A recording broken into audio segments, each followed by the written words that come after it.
Hello students, welcome to my channel JP Physics. In last lecture we have discussed about the analogy between circular motion and the linear motion.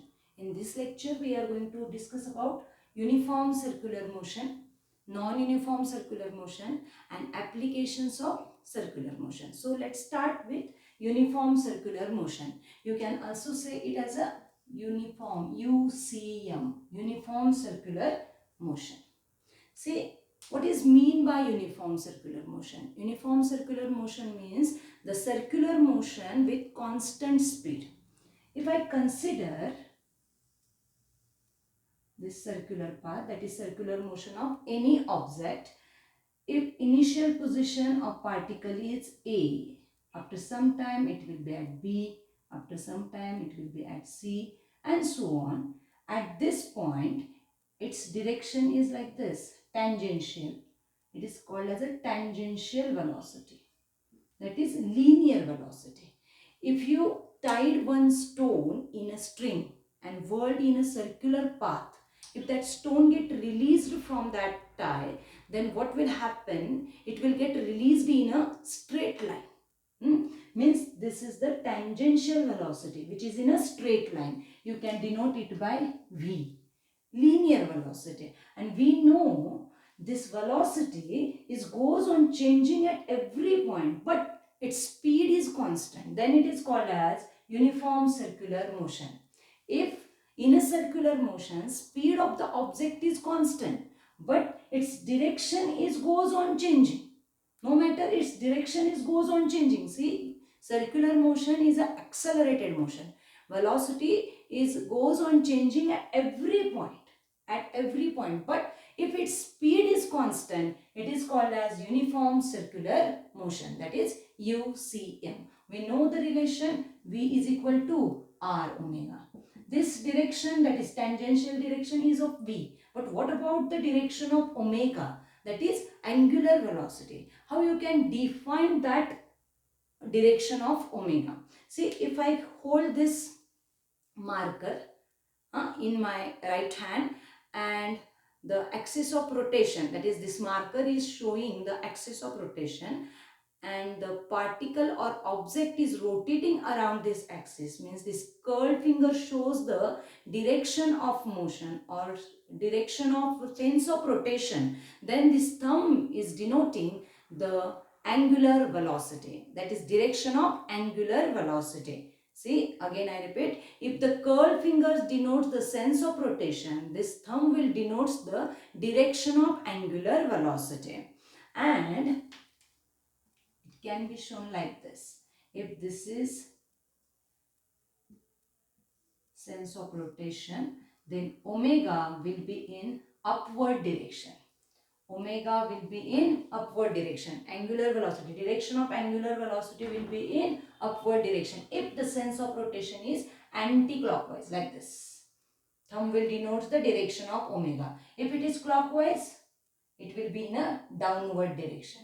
Again, another formula we know that A is equal to R alpha. What is this alpha? Alpha is the angular acceleration. We can denote the direction of alpha also. How? See, if you on the fan and speed of the fan goes on increasing, then direction of alpha and omega will be same. That they will be in a same direction. Which one? Omega and alpha having the same direction if the speed of fan goes on increasing. If you off the fan, what will happen? Sense of rotation does not get changed. Means omega is not going to change, but the speed of the fan goes on decreasing. Means here alpha will be negative. That is, that direction will be in opposite one. Means if omega is in upward direction, then alpha will be in downward direction. If the speed of the fan goes on increasing, both alpha and omega will be in the same direction. But if the speed of fan goes on decreasing, or if the speed of object also goes on decreasing, then direction of omega and alpha will be in opposite direction. Okay, you understood this? What will be the direction of omega if its sense of rotation is anti-clockwise? omega will be in a upward direction. Okay, and if the sense of rotation is in a clockwise direction, then omega will be in a downward direction. If both the speed is goes on increasing, both alpha and omega will be in the same direction. But if the speed of object goes on decreasing, or speed of fan, and we take the example, goes on decreasing, alpha and omega will be in opposite direction. This is the discussion about direction of omega and alpha. Now we will see one example depend upon this omega. Okay, let us consider. Take example of fan. A fan is rotating with angular velocity omega, that is 90 rpm. What is 90 rpm?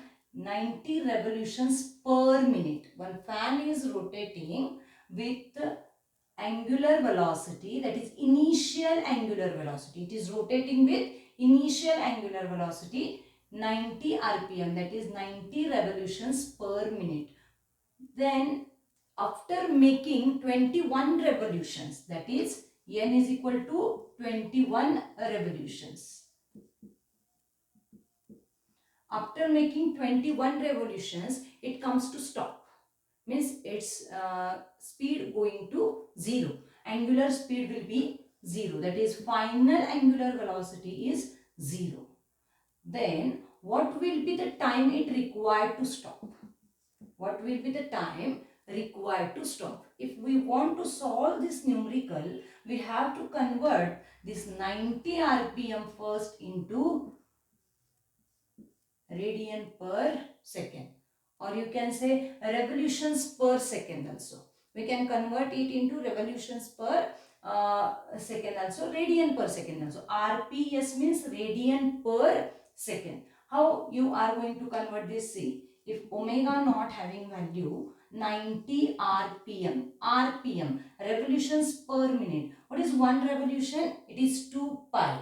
Correct. 90 revolutions means what? 90 into 2 pi per minute. And we want to convert it per second. So 1 minute is equal to 60 seconds.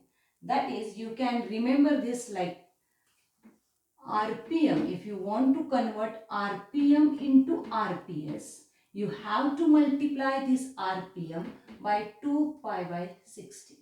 If you multiply the quantity RPM, revolutions per minute, by 2 pi by 60, you will get the value in RPM, that is revolutions per second. Revolutions per second. How you are going to convert? 90 into 2 pi, that is 1 revolutions, 2 pi radian, that is radian per second. Radian per second. So we can convert RPM into RPS by multiplying RPM by quantity 2 pi by 60. So this quantity will become 0, 0 get cancelled. 2 3s are 3 3s are, means what will be there? 3 pi radian per second. Radian per second. So omega naught is 3 pi radian per second. Omega is 0. N is 21 revolutions. Now 21 revolutions means if one revolution, what will be theta? It will be 2 pi. Here 21 revolutions. Then what will be theta? 21 into 2 pi. Theta will be 21 into 2 pi radian. You get the conversion? See, n, that is number of revolutions, are 21. Then what will be theta? Value of theta, that is angular displacement. 1 revolution, 2 pi radian. 21 revolutions, 21 into 2 pi radian. This is the value of theta. That is, theta will be what? 42 pi radian. Okay. Now, how we are going to solve this? See, we have to find out t. Correct? We know the formula alpha is equal to omega minus omega naught upon what? T. So, I can find out this alpha by formula omega minus omega naught. For which relation? See, omega is equal to omega naught plus alpha t. Correct? Omega minus omega naught divided by t. From first equation of motion, we get the relation alpha is equal to omega minus omega naught upon t. Also, we know the third equations of motion. What is that? See, omega square is equal to omega naught square plus 2 alpha theta. Correct? What will be alpha from this formula? See, omega square minus omega naught square theta is equal to, alpha is equal to 2 theta. See, alpha is equal to omega square minus omega naught square upon 2 theta. You will get alpha. See, this is also alpha. This is also alpha. We can equate both of them. What will happen? Omega minus omega naught upon t is equal to omega square minus omega naught square upon 2 theta. See, we have all the values. Omega naught, it is 3 pi. Omega, that is final velocity, it comes to stop. Therefore, it is 0. And time we have to find out. And theta, we have derived it as a 42 radian. So, if you put, see how to solve this. You can put the value directly, make the square and you will get the answer. But also what you can do, see, omega minus omega naught upon t is equal to omega square minus omega naught square means what? A square minus b square. It is a plus b, a minus b. So, it will be omega plus omega naught. In another bracket, it will be omega minus omega naught divided by 2 theta. So, what will happen? Omega minus omega naught will get cancelled. What will remain? Only omega plus omega naught upon 2 theta. But we want t. So, take t on right side. What will happen? Say, I will write here. Okay. 2 theta upon omega plus omega naught is equal to t. T, take it towards the right side. 2 theta will get multiplied. Omega plus omega naught. Put the value, get the solution. 2 theta means what? 2 into 42 pi. Okay. And what is omega plus omega naught? Omega, it is 0. And what is omega naught? Omega naught, it is 3 pi. Pi get cancel. 14 3s are 42. Therefore, 28 second will be the answer. T is equal to 28 second. This is the answer of this question. See, try to understand first problem. Write the given quantities. Which formula we can use by using this given quantities? Decide that first. Then rearrange the formula. What do you want in that manner? So, alpha and alpha, both the quantities was equal. Therefore, I equate equations 1 and 2. Rearrange the terms. You will get the answer. T is equal to 28 seconds. You understood this problem? Okay. So, next point we are going to see, it is non-uniform motion.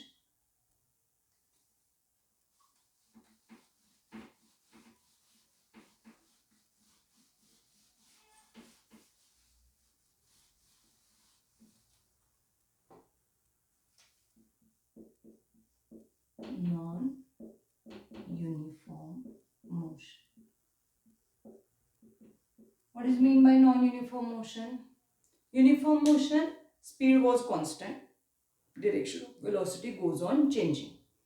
In case of non-uniform motion, speed is not constant, direction is also not constant. Means speed is also goes on varying and direction is also goes on varying. Speed is not constant, direction is also not constant. It is called as a non-uniform circular motion. Non-uniform circular motion means the circular motion in which speed and direction both are not constant. So, it is non-uniform motion. You can say non-uniform motion, that is on off of a fan. If object is moving in a circular path, its direction is also goes on changing, but speed is also goes on changing. Maybe it will decrease, maybe sometime it will increase. That will be non-uniform circular motion. Okay, another terms, two terms are related with the circular motion, that is, one, it is centripetal force, centripetal force, and another one, it is centrifugal force, centrifugal force.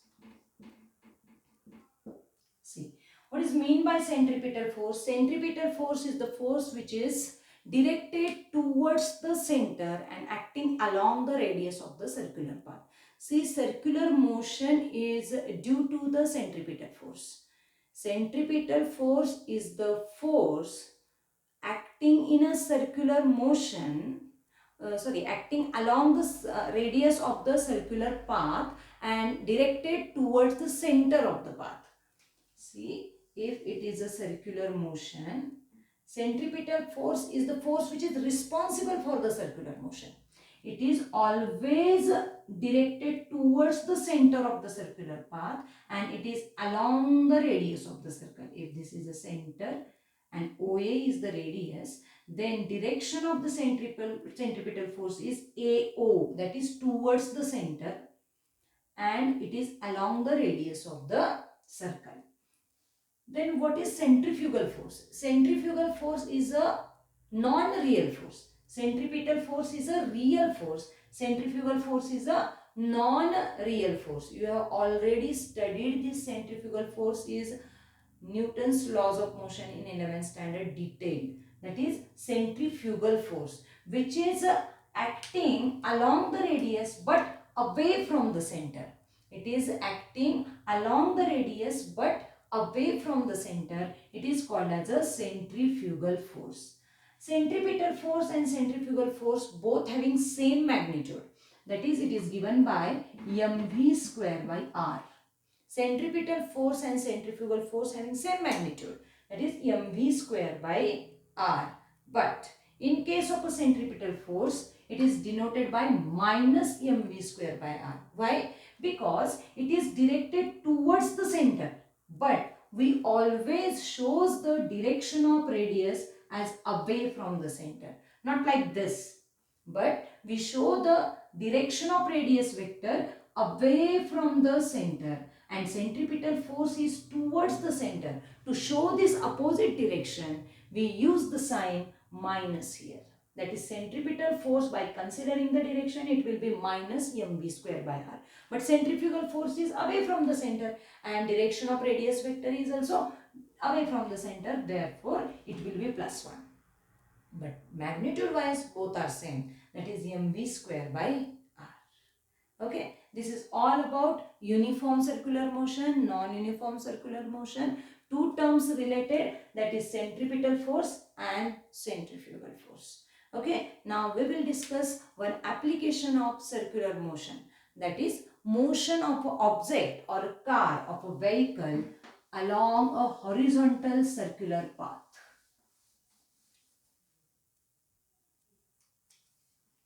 Motion of vehicle along horizontal circular path. Horizontal circular path. See, if there is a circular path, curved path, and one vehicle is traveling along that circular path, then what will be the set speed limit? Maximum set speed limit can be attained by that vehicle. We are going to find out here. See, here we have to know what is free body diagram. For this vehicle, if this is a circular path, this is the center of the circular path, and one vehicle is moving along this path. One vehicle is moving along this path like this. If I consider this is vehicle. Okay. Now, if this is center of the path, if I note. Okay. So, the force which is acting towards the center of the circular path which is acting on this vehicle means what? The tires of the vehicle and the road. In between them there is a frictional force, static frictional force, which is acting towards the center, means it is providing the centripetal force, and it is avoid to skip that or avoid the skidding of that vehicle. So this is the static friction which is acting towards the center of the circular path. It is acting towards the center of the circular path, means it is providing the centripetal force which is required for the circular motion. Another forces which are acting on this vehicle, these are: one, it is normal force which is in upward direction, and this is downward force which is mg, wet force. Any vehicle, see, try to imagine this. This is a road, curved road. Normal will be in upward direction, wet force will be in a downward direction, and centripetal force towards the center, which is providing the centripetal force. It is provided by the static friction between the tires of the vehicle and the road, surface of the road. So what I can write, this Fs, that is static friction, it is providing the centripetal force which is required for the circular motion, that is Fs. I can write mv square by r. But in 11th standard we have already studied what is the formula for static frictional force. What is that formula? It was Fs is equal to mu s into n. What is this mu s? Mu s is the coefficient of static friction. What is mu s? Mu s is the coefficient of static friction. So I can write this formula: mu Sn is equal to mv square by r. Let equation number 1. Now this normal and mg balances each other. Therefore I can write n is equal to mg. Mg is the wet force, n is the normal. Equation number 2. Divide 1 by 2. So what I will get? Mu s into n upon n is equal to mv square divided by r mg. M will get cancelled. N will get cancelled. Okay. So mu s into rg. This r and g are divide here. It will get multiplied. Therefore mu s into rg, that is equal to v square. Take square root of both sides. It will be mu s rg. V is equal to under root mu s into rg. This v is the maximum set speed limit. Means with this maximum speed, vehicle can safely drive on the curved road. If the speed goes beyond this, it will be dangerous. It can skid, it can topple, and all that things can be happen. So maximum set speed limit for the vehicle when it is moving along a curved road with the radius of curvature as r, it is given by Vmax is equal to under root mu s into rg, where mu s is the coefficient of viscosity, coefficient of static friction, r is the radius of curvature, and g is the acceleration due to gravity. If you observe this formula, there is no any term mass of the body. There is no any term mass of the body. It means that this set speed limit does not depend upon mass of the vehicle. This set speed limit is same for all the vehicles. That is Vmax is equal to under root mu s into rg. Hope you understood all the part which I have taught today. So